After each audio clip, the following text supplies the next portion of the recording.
Hello everyone, स्वागत है आपका अपने YouTube channel failure to success में। आज की इस वीडियो में हम जानेंगे फैक्ट्री एक्ट को, कि फैक्ट्री एक्ट होता कहाँ है, कहाँ ये एप्लीकेबल होता है, क्या इसके अंदर प्रोविज़न्स हैं वर्किंग कंडीशंस को लेकर, सैलरी को लेकर। तो ये सारी चीज़ें हम इसमें जान पाएंगे। तो आइए स्टार्ट करते हैं। देखिए, सबसे पहले तो हमें ये जानना पड़ेगा कि फैक्ट्री होती क्या है। तो factory is a premises where on 10 और मोर पर्सनस आर एंगेज, जहाँ 10 से ज़्यादा लोग इन्वॉल्व होते हैं। इफ़ पावर, यदि वहाँ से पावर से रिलेटेड कुछ काम है तो वहाँ पर 10 से ज़्यादा लोग हों। और 20 और more person are engaged if power is not use, अगर पावर यूज़ नहीं हो रही है तो 20 से ज़्यादा लोग शामिल होते हैं किसी भी मैन्युफैक्चरिंग प्रोसेस में, तो उसको हम क्या बोलते हैं, फैक्ट्री। तो देखिए, डेट ऑफ कमेंसमेंट, ये एक्ट जो है पास हुआ था 23 सितंबर 1948 को। भाई, जैसे कोई भी एक पहले बिल आता है, देन बिल के बाद वो लोकसभा, राज्यसभा और राष्ट्रपति द्वारा साइन होकर एक्ट बनता है। तो ये एक्ट बना था 23 सितंबर 1948 को, और जो एप्लीकेबल हुआ था वो हुआ था उसके नेक्स्ट ईयर, यानी कि 1 अप्रैल 1949 को। अब देखिए, इंडियन रेलवे की अगर हम बात करें कि भारतीय रेलवे में कहाँ ये एप्लीकेबल है। It will applicable in all production unit, जहाँ भी कोई प्रोडक्शन यूनिट्स होती हैं, जितनी भी वर्कशॉप्स होती हैं इंडियन रेलवे की, वहाँ पर ये एप्लीकेबल होता है।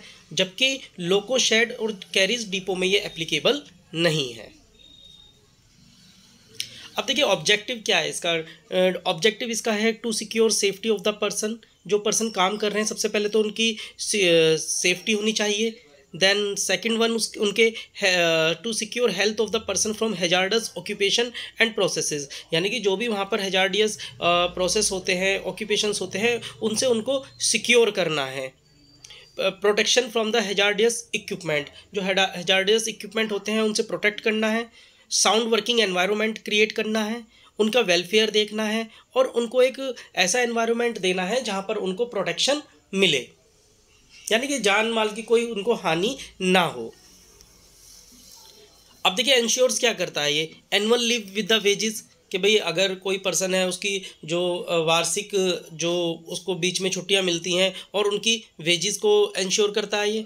और प्रोवाइड करता है additional protection from hazardous process, additional protection to women workman, prohibition of the employment of the children, यानी कि इसके अंदर रूल्स दे रखे हैं कि बच्चों को लेकर, विमेन की कंडीशन को लेकर, और जो भी हैजार्डियस प्रोसेस होते हैं उनसे रिलेटेड इंफॉर्मेशन इस एक्ट के अंदर है। अब कंटेंट देखते हैं इसके अंदर क्या है। देखिए, जो हमारा ये फैक्ट्री एक्ट है, इसको 11 चैप्टर्स में डिवाइड किया गया है। हर एक चैप्टर के अंदर अलग अलग सेक्शन है। अगर सेक्शन की अगर आप बात करोगे, 120 सेक्शन है, और उन सेक्शन के अंदर भी सब सेक्शन होते हैं। तो इस तरीके से काफ़ी रूल्स और रेगुलेशंस है इसके अंदर। सभी तो डिस्कस नहीं किए जाएंगे, बट जो इम्पोर्टेंट है और एग्ज़ाम के पॉइंट ऑफ व्यू से आपके लिए इम्पोर्टेंट है, उनको ज़रूर यहाँ डिस्कस किया जाएगा। तो देखिए, चैप्टर नंबर 1 से लेकर चैप्टर नंबर 11 है। जैसे कि पहले में प्रिलिमिनरी है, दूसरे में इंस्पेक्टिंग स्टाफ, थर्ड चैप्टर में हेल्थ से रिलेटेड आता है, फोर्थ चैप्टर में सेफ्टी है, फोर्थ के ए में provision relating to the hazardous process है, फिफ्थ में वेलफेयर, सिक्स्थ में working hours of adult, seventh में employment of the young persons, के कितने घंटे उनको काम करना पड़ेगा, कितनी उनको छुट्टियां मिलेंगी, ये सारी चीज़ें हैं। Annual leaves with the wages chapter number 8 में, 9 में कुछ स्पेशल प्रोविजंस दे रखे हैं, 10 में पेनल्टीज़ हैं, और 11 सप्लीमेंटल हैं। तो इस तरीके से 11 ये चैप्टर्स हैं। अब शेड्यूल की अगर बात करोगे, इसके अंदर 3 शेड्यूल हैं, और टोटल जो सेक्शन मैंने बताया था 120 सेक्शन है। अब शेड्यूल का मतलब कि इसके अंदर 3 अलग अलग शेड्यूल दे रखे हैं। जैसे कि पहले शेड्यूल के अंदर list of industries involving the hazardous process, जिसमें खतरा हो सकता है जान और माल का, तो ऐसे जो इंडस्ट्रीज़ होती हैं वो शेड्यूल 1 के अंदर आती हैं। जैसे कि एलॉय से रिलेटेड हो, स्टील से रिलेटेड हो, कोल, सीमेंट इंडस्ट्रीज़, वो सभी शेड्यूल 1 में आती हैं। शेड्यूल अगर 2 की बात करोगे, permissible level of the certain chemical substance, suppose that एक फैक्ट्री है, वहाँ पर केमिकल से रिलेटेड काम होता है, और उनकी परमिसिबल लेवल कितना है, कितनी क्वांटिटी में कितना मटेरियल लगना है, वो शेड्यूल 2 के अंदर आता है। शेड्यूल 3 के अंदर, इसके अंदर जितनी भी जो डिजीज़ होती हैं वर्क एनवायरनमेंट से लेकर, वो उसके अंदर मेंशन, एंथ्रेक्स हो गया, सिलिकोसिस हो गया, जहाँ सीमेंट वगैरह की इंडस्ट्री होती है वहाँ पर हो जाता है ये। ऑक्यूपेशनल कैंसर होता है, कुछ इंडस्ट्री ऐसी होती है जहाँ पर कैंसर का भी खतरा बना रहता है, तो वो शेड्यूल 3 के अंदर आती हैं। तो इस तरीके से 3 शेड्यूल हैं ये।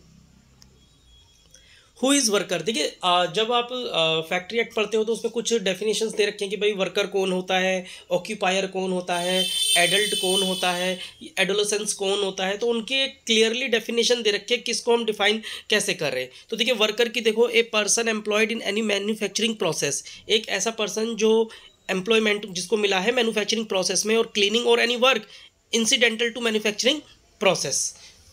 ओके तो मतलब इंसिडेंटल हो सकता है किसी भी मैन्युफैक्चरिंग प्रोसेस के अंदर, और ऐसा व्यक्ति ऐसी जगह अगर काम करता है तो वर्कर कहलाएगा। अ पर्सन एम्प्लॉयड डायरेक्टली और बाय थ्रू एनी एजेंसी, उसको या तो डायरेक्टली रिक्रूट किया हो या किसी एजेंसी के द्वारा किया गया हो, without the knowledge of the principal employer. Principal employer एक वो पर्सन होता है जिसकी देख रेख में, या suppose that owner of the company. Occupier, the person who has ultimate control over the affairs of the factory, ऐसा पर्सन जिसका कंप्लीटली कंट्रोल होता है फैक्ट्री के ऊपर। It include a partner in case of firm and director in case of company, अगर कोई firm बनी है तो उसमें पार्टनर हो सकता है और डायरेक्टर हो सकता है in case of a company. अगर गवर्नमेंट कंपनी है तो occupier need not to be a director, जरूरी नहीं है कि डायरेक्टर ही ऑक्यूपायर होगा। In that case a person appointed to manage affairs, एक पर्सन को अपॉइंट किया जाएगा कंपनी के सारे अफेयर्स को मैनेज करने के लिए, वही एक ऑक्यूपायर होगा। ऑक्यूपायर्स रिस्पॉन्सिबिलिटी, देखिए अगर ऑक्यूपायर्स बना दिया गया है तो अब उसकी जिम्मेदारी क्या बनती है। उसकी जिम्मेदारी देखिए यही बनती है कि approval of the building plan and machinery layout, उनका जो बिल्डिंग प्लान करे, मशीनरी लेआउट करे, उसकी प्लेसिंग करेंगे कहाँ पर कौन सी मशीनरी कहाँ पर यूज़ होनी है। Application of the registration and grant of the licence, ये कंपनी को कैसे लाइसेंस मिलेगा और जो भी रजिस्ट्रेशन प्रोसेस होता है वो उसकी देख रेख में ही होता है। Renewal of the factory licence, factory के लाइसेंस के रिन्यूअल का भी उसी पे जिम्मेदारी होती है। At the time of a renewal for 3 year, 3 साल के बाद रिन्यू होता है। Oblique to comply with the application provision of act, मतलब जो भी एप्लीकेशन प्रोविजंस होते हैं उनको भी ऑक्यूपायर की ही रिस्पॉन्सिबिलिटी होती है। Most importantly he is required to ensure C management at the site without any compromise. C and management का मतलब होता है सेफ हेल्थी एनवायरनमेंट, वो ऐसा एनवायरनमेंट मैनेज करेगा। रिस्पॉन्सिबिलिटीज ऑफ द मैनेजर, अब देखिए जो मैनेजर होता है उसकी रिस्पॉन्सिबिलिटी क्या होती है। Manager is a person appointed by the occupier, occupier भी एक मैनेजर को अपॉइंट करेगा for the purpose of the act. He is a person responsible to the occupier for working of the for the purpose of the act, यानी कि वो सीधे सीधे responsible होगा ऑक्यूपायर को के लिए, उसकी जवाबदेही जो बनती है वो ऑक्यूपायर से बनेगी, क्योंकि ऑक्यूपायर के डायरेक्टली वो अंडर में काम करेगा। तो उसकी ड्यूटीज़ क्या रहेंगी, जितने भी रजिस्टर्स वगैरह होते हैं उनको मेंटेन करना, submission of the returns, accidental report returns, मतलब जितने भी एक्सीडेंटल रिपोर्ट वगैरह होती है उनको सबमिट करना। Responsible to submit notice regarding working on Sunday, overtime work, मतलब कोई अगर ओवर वर्क करता है, कोई संडे को वर्क करता है, नोटिस जो भी होता है वो मैनेज करता है। He is jointly responsible with the occupier in implementing the application provision of the act, यानी कि वो जॉइंटली काम करता है ऑक्यूपायर के साथ।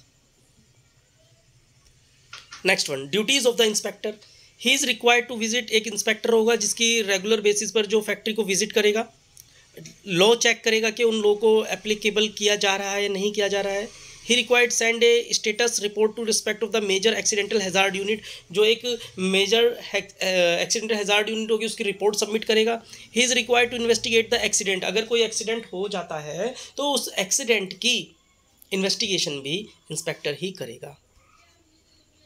अब वेलफेयर क्या क्या होता है, देखिए वेलफेयर का मतलब एक तरीके से कि जो हम वर्कर्स हैं हमारे, उनके उत्थान के लिए क्या क्या चीज़ें हो सकती हैं, क्या क्या फैसिलिटीज़ होनी चाहिए।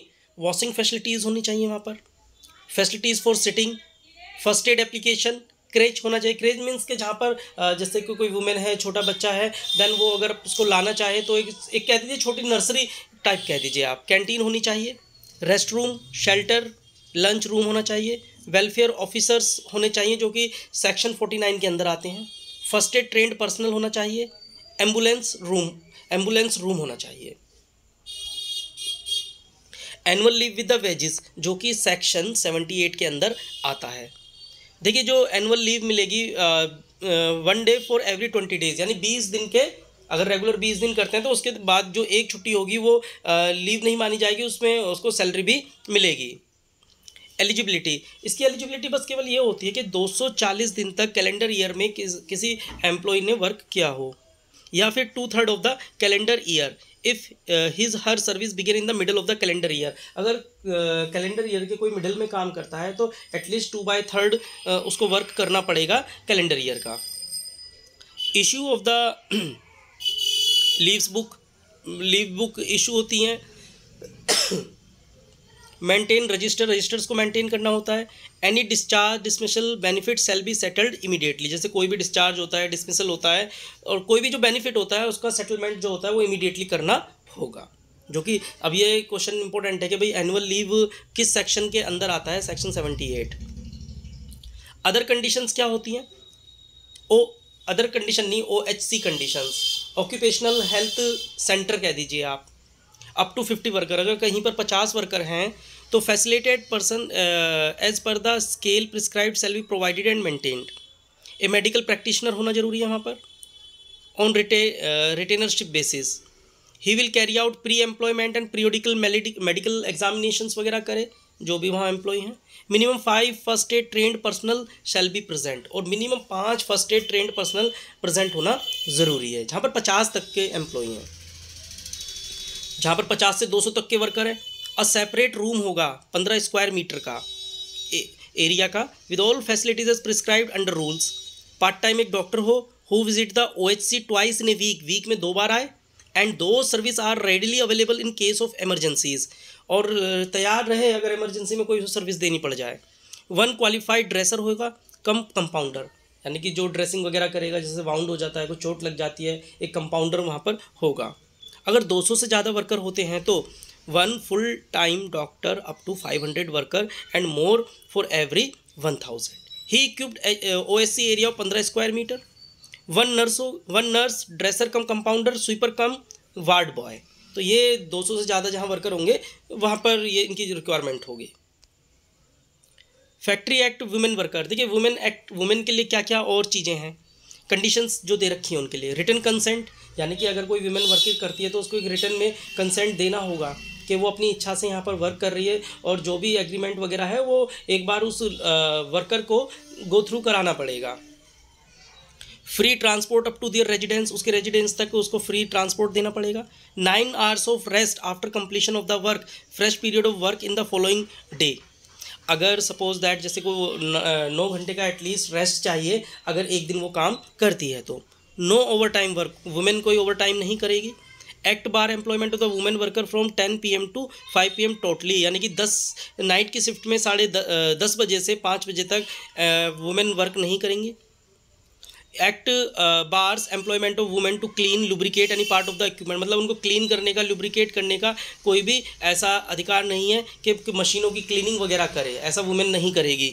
Act bar employment of women worker in hazardous process, और वो हैजार्डियस प्रोसेस में भी एम्प्लॉयड नहीं करेगी। वर्किंग आवर्स फॉर एडल्ट, ये सेक्शन 51 के अंदर आता है। 48 आवर्स इन 1 वीक, 48 घंटे मिनिमम नहीं 48 घंटे। 9 आवर्स इन 1 डे, यानी कि 1 घंटे में 9 घंटे ही काम कर सकता है। Regular work note exceed more than 5 hours at least 50 minute rest, यानी कि रेगुलर वर्क नोट एक्सीड, जो मतलब रेगुलर कोई एडल्ट काम केवल 5 घंटे ज़्यादा नहीं कर सकता, उसको 30 मिनट का रेस्ट चाहिए।